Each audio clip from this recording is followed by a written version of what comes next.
지금까지 미국에 관심을 안 뒀던 구반도체를 어떻게 합니까? 이제 제재 대상에서 포함을 시킬 수도 있다고 지금 중국에 압박을 가한 거죠.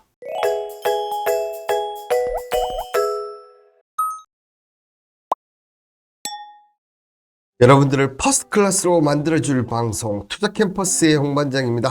자, 연휴 잘 보내셨습니까? 이제 앞으로 2023년이 오늘을 제외하면 이제 5일 남았습니다. 그죠? 다사다난했던 2023년 마무리하는 과정에서 저도 생각해보니까 이게 무엇이 남았나, 그리고 무엇을 이번에는 얻었나, 이런 생각을 해보니까 올해는 저는 개인적으로 좀 열심히 앞만 보고 달리는 게 아닌가, 그렇게 좀 생각이 드는데요. 여러분들은 어떠신가요? 특히나 투자 캠퍼스를 만나신 분들은 아마 얻은 것이 더 많지 않을까, 저의 생각일 뿐인데 여러분들도 아마 그러시지 않을까 생각됩니다. 자, 오늘의 투자 캠퍼스 강의 내용은요, 미국하고 중국이 어떻게 보면 저는 개인적으로 이게 반도체, 미중 반도체 2라운드의 시작이 아닌가, 2라운드의 서막이 아닌가 생각드는데요. 자, 어떤 내용인지 벌써부터 여러분들 기대가 되시죠? 오늘 첫 번째, 자, 중국 반도체 또 제재 거는 미국입니다. 둘 중 하나가 죽어야 끝날 듯한데 제가 봐도 그럴 것 같습니다. 현재 미국은 중국의 첨단 반도체 관련해서 공급망 강화를 억제하기 위해서 시작을 했는데, 그죠? 아시다시피 중국이 14나노 이하 시스템 반도체와 18나노 이하 D램, 그리고 128 이상 낸드 플래시 제조 공장을 사실상 공급하지 못하게 만다. 여기에 이제 7나노 이하의 공정 핵심을 꼽히는 EUV 노광 장비 수입을 불가하면서, 이 전략은 어떤 전략입니까? 구반도체까지는 너희들 마음대로 해라. 그러나 신반도체, 7나노 이상의 이 신반도체부터는 어떻게 한다는 얘기입니까? 절대로 중국에 접근을 하지 않겠다. 이런 의대로 미중 반도체법이 어떻게 보면 이렇게 지금까지 흘러나왔다, 이렇게 보시면 될 것 같습니다. 자, 그럼에도 중국은 최선단 반도체 공정 개발 의지를 보이고 계속 했었지 않습니까? 지난해 중순에도 SMIC가 중국 암호화폐 채굴 업체 7나노 공정 기반 칩이 공급한 사실이 테크인 사이트로부터 조사를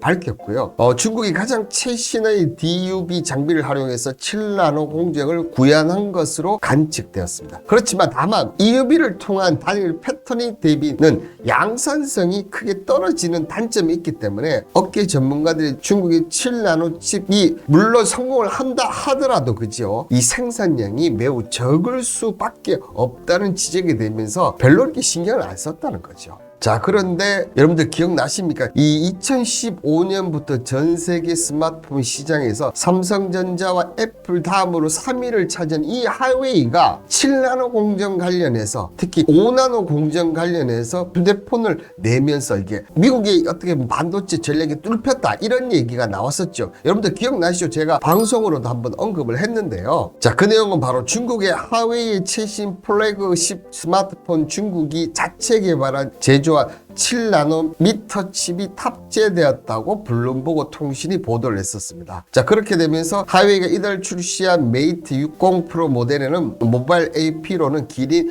9,000이 탑재되어 있다. 아시다시피 하웨이는 2020년 10월 달인가 이 발표한 스마트폰 메이트 40 시리즈에 대만의 TSMC가 만든 5나노 공정 있죠? 5나노 공정의 프리센스 기린 9,000을 썼었습니다. 근데 이후로 미국이 제재를 하다 보니까 TSMC 칩을 사용할 수 없었죠. 이 탓에 하웨이 같은 경우는 3년 가까이 5G 스마트폰을 시장에 내놓지 못했는데 갑작스럽게 올해 내놓다 보니까 미국이 하늘짝 놀랄 수밖에 없는 거죠. 지금 이느님이 너네는 농사나 짓고 살아라, 이 소리란 듯. 네, 맞습니다. 미국의 전략은 전기차든 반도체든 최첨단 관련 이런 부분들을 중국을 배제하겠다는 얘기입니다. 중국 내수가 워낙 튼실해서 그런 거예요. 그렇죠. 중국 내수가 뭐 어떻게 보면 내수만 본다면 미국보다는 중국이 훨씬 더 저는 강하지 않나, 그렇게 좀 생각이 듭니다.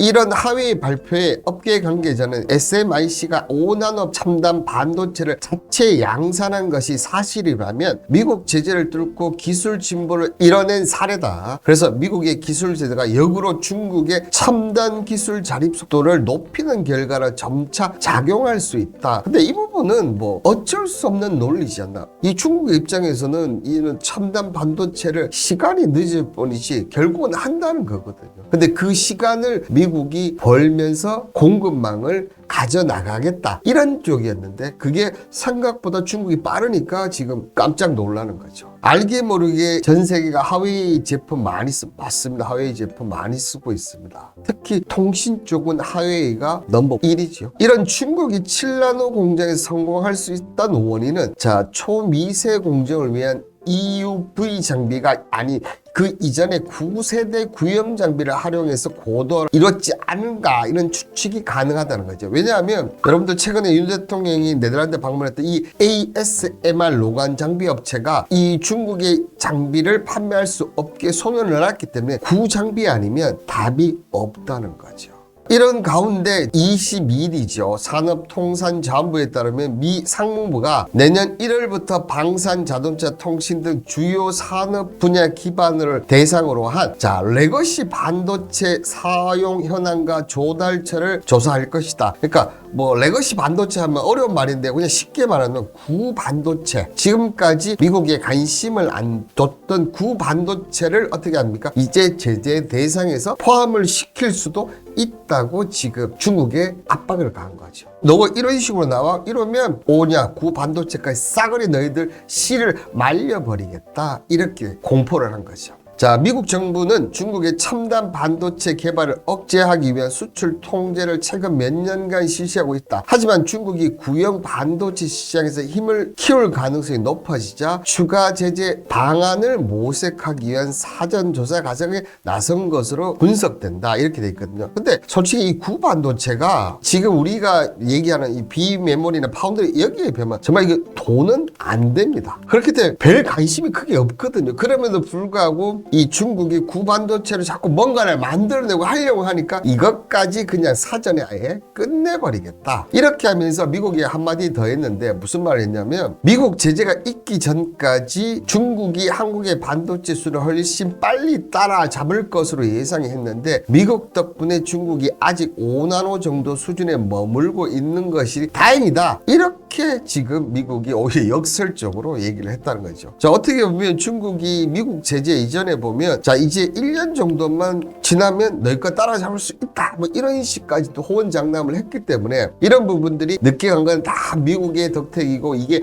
미국의 반도체법의 덕택이다 이런 식으로 얘기를 한 거죠. 순전히 이거는 미국 입장입니다. 그죠 여러분들?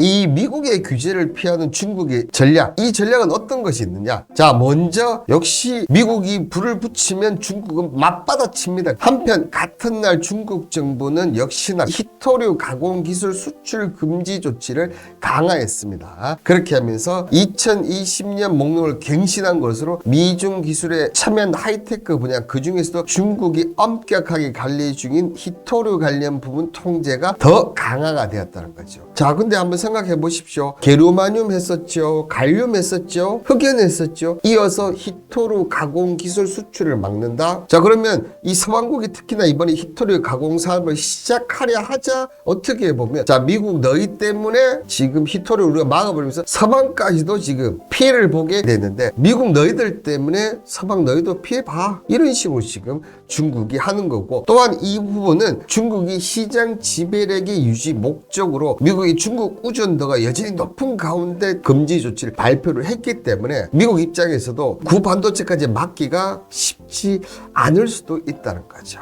뭐 여기까지는 근데 어떻게 보면 중국의 그냥 지금까지 어떻게 보면 2018년 이후 미중 무역 갈등에서 늘 나왔던 수법이기 때문에 크게 제가 봤을 때는 없을 것 같은데요. 미국 같은 경우는 중국을 겨냥해 자국 내 28나노미터 이상 구형 반도체 시장 현황 파악에 나서면서 세계 메이커들이 미칠 영향도 관심을 쏠리고 있는데 첨단 반도체 한국보다 구형 반도체 비중이 높은 대만이 수혜국이 될 수 있다는 분석이 나오고 있다. 있다 이렇게 됐는데 저는 개인적으로 이거 크게 뭐 동의하지는 않습니다. 그 내용이 어떤 얘기냐 보면 올해 세계 구형 공정 캐파에서 대만이 차지하는 비중이 49% 1위고 자 중국이 29%입니다. 자 미국과 한국은 6%에서 4%. 그만큼 이게 어떤 얘기입니까? 돈이 안 된다는 얘기를 하는 거고 대만이 49% 차지하는 것은 과거부터 이어져 지금 어떻게 보면 중국이 항상 대만 쪽에 많이 접근을 해서 했었지 않습니까? 물론 거리적 위치도 있고 또 같은 민족인 이런 부분 때문에 했기 때문에 이렇게 본다면 저는 개인적으로 봤을 때 대만이 가장 큰 피해를 보는 게 맞는데 여기에는 대만이 가장 큰 수혜를 본다 뭐 이렇게 의견을 내놨기 때문에 제가 생각하는 부분하고는 좀 다른 것이 있다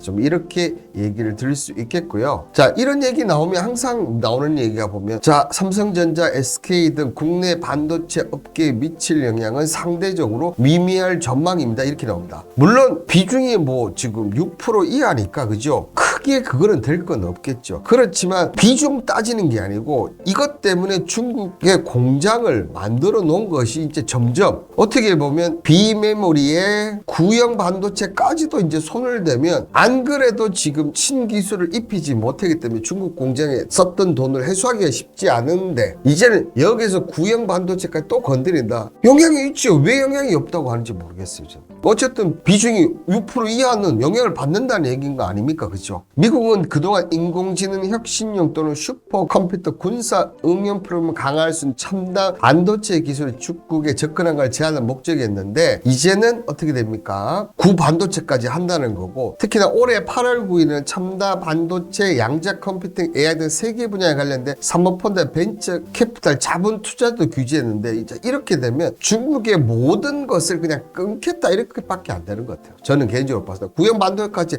한다는 것은 이 중국 반도체 아예 숨통 자체를 그냥 끊겠다. 너희들은 농사나 짓고 살아라. 뭐 이런 식으로 한다. 뭐 이렇게 보여지는 거 아니겠습니까? 자, 하지만 중국 업체들이 가만히 있느냐 그게 아닙니다. 어쨌든 이런 중국의 막강한 어떻게 보면 공급망 있지 않습니까? 그 공급망 플러스 어떻게 보면 지금 우리가 알고 있던 일본, 대만, 한국 여기 아닌 다른 나라 같은 경우는 이게 곧 기회가 되거든요. 그 중국 업체들이 지금 타겟을 잡은 업체가 어디냐 하면 바로 이 말레이시아를 새로운 탈출구로 삼는 모습입니다. 자, 지금 어떻게 보면 미중 무역 갈등으로 가장 영향을 많이 받은 나라가 베트남이었거든요. 이제 만약에 이 구형 반도체까지 한다 그렇다면 이 말레이시아가 앞으로 제2의 베트남이 될 가능성이 높다는 거죠. 자, 하웨이의 전 계열사 엑스퓨즈는 지난 9월 말레이시아의 GP 서비스 네이션 게이트와 제휴할 것이라고 밝혔고요. 상하이에 본사를 둔 반도체 기업 타5는 말레이시아 페낭의 디자인 센터를 건립 중이라고 합니다. 자, 이 존치아 말레이시아 반도체 기업 유니셈 회장은 무역 제재와 공급망 문제를 겪는 중국의 반도체 칩 설계 기업이 말레이시아 조립 공급원을 확보하려고 한다 이렇게. 이 중국이 전략을 어떻게 합니까? 히토리라든지 게르마늄, 갈륨 이런 원자재도 하지만 지금 새로운 탈출구로 말레이시아를 삼고 있다는 겁니다. 지금 분명 이 미와 친한 미국 중심의 나라로 있지만 중국과 묶는 나라도 분명히 생긴다는 거고 단기적으로는 어쨌든 그쪽이 이익은 저는 더 되지 않나 이렇게 좀 보이시네요. 말레이시아는 현재 전 세계 반도체 패키징 조립 테스트 시장의 13%를 차지. 앞서 얘기했던 이 구형 반도체 있지 않습니까? 구형 반도체에서 중국이 제재에도 불구하고 7나노 그리고 5나노까지 온 기술이 힘이 저는 이 패키징이라고 생각해요. 그렇다 보니까 자국의 패키징도 있지만 지금 말레이시아도 보시면 패키징 조립 테스트 시장이 13%면 정말 엄청난 거예요. 그렇다 보니까 말레이시아를 적격 국가로 저는 한 게 아닌가 생각 들고 말레이시아 정부도 이를 2013년까지 15%로 끌어올리겠다. 자, 중국 반도체 설계 기업들은 미국의 제재 대상인 칩 웨이퍼 제조를 뺀 반도체 조립만을 말레이시아 정부 기업에 요청을 해서 일부 계약은 이미 합의된 것으로 보여지고 있다. 이렇게 돼 있습니다. 인도네시아는 안 되나요? 그쪽도 좋다. 물론 인도네시아도 될 수 있죠. 그런데 제가 생각했을 때는 중국이 지금 말레이시아로 간 거는 그리고 지금 미국 제재 하에서 신형 반도체 그러니까 3나노라든지 2나노까지 왔는 상태에서 그걸 못 쓰는 상태에서는 패키징으로 그 기술을 끌어올릴 수밖에 없다면 말레이시아가 오히려 더 적정하다 이렇게 보시면 될 것 같고요. 자, 이런 가운데 중국 통신 장비 업체인 하웨이 전 계열사 관련돼서 앞서 얘기 드렸듯이 그죠? 네이션 게이트와 제휴를 했고, 자, 스타5는 말레이시아 페낭의 디자인 건립을 하고, 이외에 말레이 정부가 세계적인 반도체 기업들과 다양한 인센티브를 제공해서 미국 인텔은 지난 2021년 70억 달러 규모의 고급 칩 패키징을 건설했고, 독일 반도체 인피니트는 말레이시아 현지 공시 50유로를 해서 투자 계획을 밝혔다. 자, 여기서 또 한 가지 보시면, 자, 말레이시아의 패키징 업체도 하지만, 자, 보시면 여기 지금 인텔 들어왔죠. 그 다음에 인피니언 들어왔어요. 여기서 지금 여기 플러스, 자, 미국 내년에 대선이 있습니다. 만약 바이든이 안 되고 트럼프가 된다면 분명히 이 전략이 수정될 거예요. 뭐 어떤 것이? 반도체법 전략이 수정될 수밖에 없어요. 자, 그렇게 되면 그런 것까지 저는 어떻게 보면 중국이 대비를 한 게 아닐까. 어차피 한국과 일본은 들어가기 힘들어. 그렇지만 말레이시아는 미국보다 오히려 중국하고 더 연결시켜서 외부적으로 보여주는 거 말고 내부적으로 충분히 할 수도 있지 않나 좀 생각이 듭니다. 말레이시아 입장에서는 나쁠 게 없어요. 자, 중국 첨단 패키징 거점으로 말레이시아의 주목, 미 제재에 선제 대응한다. 이 얘기는 뭐냐면, 자, 지금 구형 반도체 나왔지 않습니까? 이 다음에는 뭐냐면 패키징을 제재할 가능성이 상당히 높다는 거죠. 근데 아시다시피 이 패키징 탑 10에 보면 우리나라는 하나도 없어요. 그죠? 여기 60%가 대만, 미국이 하나 있죠. 그죠? 원래는 우리나라에 안한 반도체 하나 있습니다. 그죠? 그리고 중국이 제가 알기로 2개인가 있어요. 근데 그 다음으로 이 패키징 쪽에 아시아 국가 보면 말레이시아라는 거죠. 그걸 미리 지금 뭔가를 대비를 하는 모습이 아닌가. 중국이 이게 지금 예전하고 다른 게 뭐냐면, 예전에는 그냥 원자재, 히토류라든지 게르마늄, 갈륨, 뭐 흑연 이런 것만 했었는데, 이제는 미국의 어떻게 보면 대응 수단을 다 이제 딱딱 아는 것 같아요. 자, 그렇게 하면서 그 관련해서 미리 지금 선제적으로 지금 대응을 하면서 기술 이런 부분들을 점점 빨리 해 나가는 것이 아닌가. 자, 이렇게 된다면 네덜란드에서 이제 2나노 관련해서 그지요. 노광 장비를 이제 첫 인텔한테 인도를 했지 않습니까? 이제 그 다음이 대만이나 우리나라 쪽으로 넘어오고 싶은데, 이제 이런 부분까지도 이제 어떻게 보면 아세안의 힘을 더 뿌리를 박으면서 점점 중국의 영향력을 확대, 이런 쪽의 그림을 지금 그려 나가는 게 아닌가. 저는 그렇게 생각이 들면서, 오히려 지금 구형 반도체보다는 이 다음에 이런 부분들이 중국과 과연 우리나라가 이렇게 계속 궁극적으로 미국 한쪽 편만 드는 것이 맞는지, 중국의 대응이 이렇게 발빠른데, 그런 생각이 들어서 오늘 이런 내용을 준비를 했는데, 여러분들의 생각은 어떠신지 모르겠습니다.